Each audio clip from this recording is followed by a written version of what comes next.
Okay guys, we're at the first job of the day here, and it's a pretty bad one.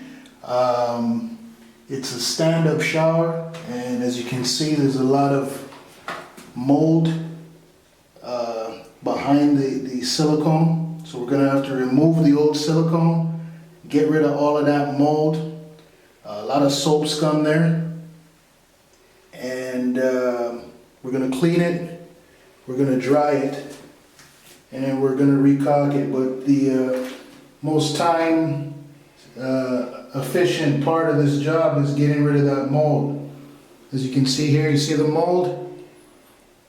This is a big job. It's going to take a while to do, and it's going to take even longer time for it to dry. So the customer's been already informed that they cannot use the shower for at least 24 hours.